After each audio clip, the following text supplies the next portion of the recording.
E20 petrol थोपने के लिए मोदी सरकार पूरी तरह से गुंडागर्दी पे उतर आई है।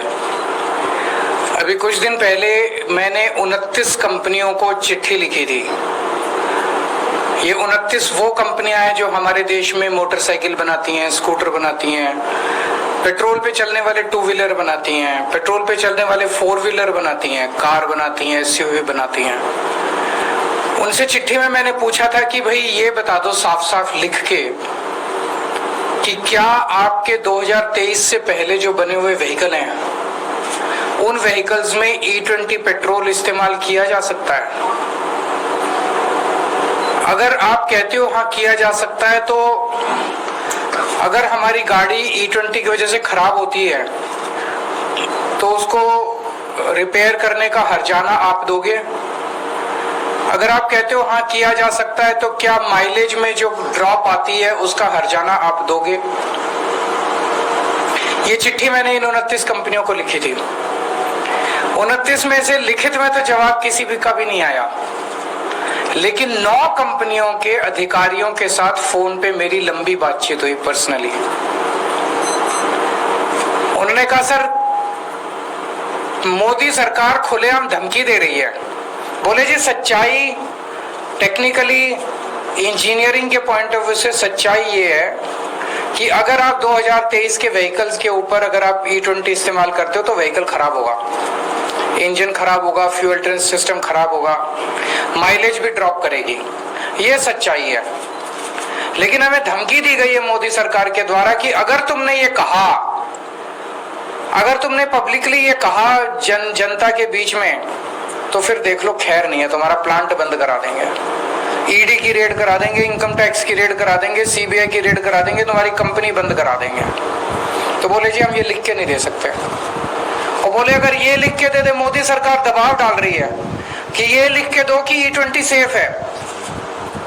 वो एक मारुति वालों ने लिख के दिया था E20 सेफ है, उनको लेने के देने पड़ गए। कंज्यूमर कोर्ट ने ऑर्डर किया है कि गाड़ी रिप्लेस करके दो। तो बोले जी अगर लिख के देते हैं कि E20 सेफ है तो जनता चली जाएगी कोर्ट में और मांगेगी भाई हर्जाना दो, हमारा गाड़ी रिप्लेस करो, जो हमारा कंपोनेंट खराब हो गया उसके पैसे दो, जो हमारी माइलेज गिर गई उसके पैसे दो। तो बोले जी हम कुछ भी लिख के नहीं दे सकते। मोदी सरकार कंपनियों के ऊपर गुंडागर्दी करके दबाव क्यों डाल रही है?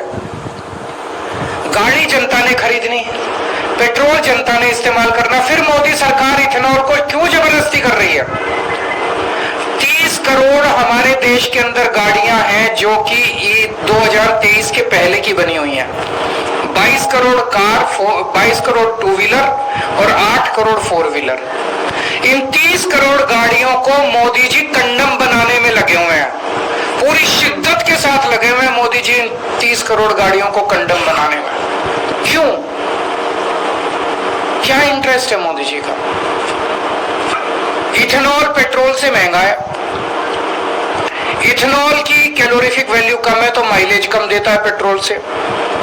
इथेनॉल से कोई फॉरेन एक्सचेंज नहीं बचती, अब तो इतने बड़े बड़े आर्टिकल आ चुके। इथेनॉल से कोई किसानों का फायदा नहीं होता, इतने बड़े बड़े आर्टिकल आ चुके। इथेनॉल जहां बनता है वहां पे कई कई किलोमीटर तक अंडरग्राउंड पानी खराब हो जाता है, प्रदूषण फैलाता है। फिर इथेनॉल में मोदी जी का इतना इंटरेस्ट क्यों है? ये एक सोचने वाली बात है। हमने अनाउंस किया था कि हम national town hall against E20 करेंगे शनिवार को। पुलिस पहुंच गई, मोदी जी ने अभी तो शुरू भी नहीं हुआ टाउन हॉल, उसके पहले ही हार मान ली। पुलिस के जरिए वो रुकवाने की कोशिश कर रहे हैं कि ये टाउन हॉल नहीं होना चाहिए। पहले पुलिस पहुंची कॉन्स्टिट्यूशन क्लब वालों के पास, बोले इनको परमिशन मत दो, इनको अप्रूवल मत दो। बोले जी हमने तो दे दी, पैसे भी जमा हो गए, रसीद भी कट गई, बुकिंग भी हो गई। बोले बुकिंग कैंसिल कर दो। बोले जी कर नहीं सकते। फिर पुलिस हमारे पास आई, सौरभ के पास आई, जी सर और पुलिस कहती है परमिशन लो। आज तक इंडोर एक्टिविटी की कभी कोई परमिशन नहीं होती थी इस देश के अंदर। हमने कॉन्स्टिट्यूशन क्लब में इतने प्रोग्राम किए, आज तक कभी कोई परमिशन नहीं ली। अब कह रहे हैं परमिशन लो। तो मैं प्रधानमंत्री जी से कहना चाहता हूं, बता दो किस किस चीज की परमिशन लेनी है। खाने की भी परमिशन लेनी है, पीने की भी परमिशन लेनी है, नहाने की भी परमिशन लेनी है, सोने की भी परमिशन, किस किस चीज की परमिशन लेनी है? आज तक कभी इंडोर एक्टिविटी की परमिशन, फिर अब किस चीज की परमिशन? तो प्रधानमंत्री जी, ये पुलिस की धमकी मत दो। जनता ने दिखा दिया आपको कि वो आपकी पुलिस से नहीं डरती। आपने डंडे ही तो मारोगे, जेल ही तो भेजोगे, सब करके देख लिया आपने, लेकिन इस देश की जनता नहीं मानती। E20 तो प्रधानमंत्री जी आपको वापस लेना पड़ेगा। शांति से ले लो, नहीं तो जनता करवा लेगी। अगर आपके कोई प्रश्न है तो होगा, बिल्कुल होगा, है, टाउन हॉल है। तो आपने इससे परमिशन मांगी है? ना, जरूरत ही नहीं है कानून में। हमने कभी कानून दिखा दो, कानून नहीं है उनके पास कोई। टाउन हॉल होगा, बिल्कुल होगा, सब लोग आइए। खूब जबरदस्त रिस्पॉन्स आ रहा है। हजारों लोग तो ऑनलाइन जुड़ेंगे और कई लोग जो हैं वो फिजिकली आएंगे।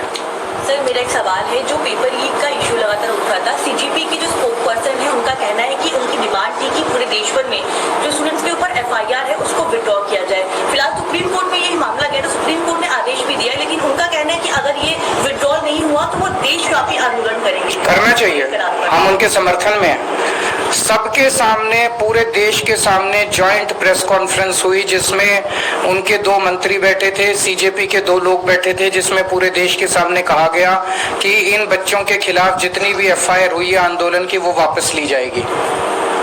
तो इसका मतलब मोदी सरकार ने झूठ बोला। मोदी सरकार को वापस लेनी चाहिए, सारी FIR विड्रॉ होनी चाहिए। बच्चों को क्यों परेशान किया जा रहा है, क्यों तंग किया जा रहा है बच्चों को? सर, दिल्ली पुलिस कह रही है इसमें 2800 लोग ऐसे भी हैं जो पहले से क्रिमिनल बैकग्राउंड के हैं। कैसे पता चला? कुछ भी सोर्सेस से आया, फेस डिटेक्ट करके सोर्सेस से आया है, पुलिस का कोई बयान नहीं आया। सोर्सेस से तो रोज ये सारी सरकारी सोर्सेस से चल रही है। कोई बयान आया हो तो दिखा दो। पुलिस का कोई बयान नहीं है, मैंने पढ़ा था। सोर्सेस से सवेरे कहते हैं, सोर्सेस से शाम को कहते हैं, हमने तो कहा ही नहीं। मजाक बन गया सरकार। आपने आज भी एक वीडियो एक्स पर रिपोर्ट की है, दिल्ली में जल जमाव की स्थिति हो रही है। बीजेपी ये कह रही है 10 साल आप सरकार में रहे। अब तो इनको 2 साल हो गए सरकार चलाते। अब तो इनको कम से कम, इतना बुरा हाल तो हमारे टाइम में कभी भी नहीं था। हाँ, कुछ एरियाज होते थे जहाँ पे जल भराव होता था, लेकिन जिस तरह से बसों में पानी भर रहा है, मेट्रो में पानी भर रहा है, मेट्रो स्टेशंस में पानी भर रहा है, ऐसा हाल तो हमारे टाइम में कभी नहीं हुआ। सर, दिल्ली की महिला को आप भी पैसे देने वाले थे, कल दिल्ली लक्ष्मी योजना जारी की। उसमें इतनी एक्सेप्शंस हैं, शायद उन शर्तों को अगर माना जाए तो हार्डली कोई महिला इसमें एक बार ही लागू करने देते हैं। 17 लाख को फायदा। महिलाएं तो दिल्ली के अंदर 1.25 करोड़ है। 1.25 करोड़ में से अगर 17 लाख महिलाओं को अगर ये दे रहे हैं तो फिर तो बहुत ही कम है। Thank you.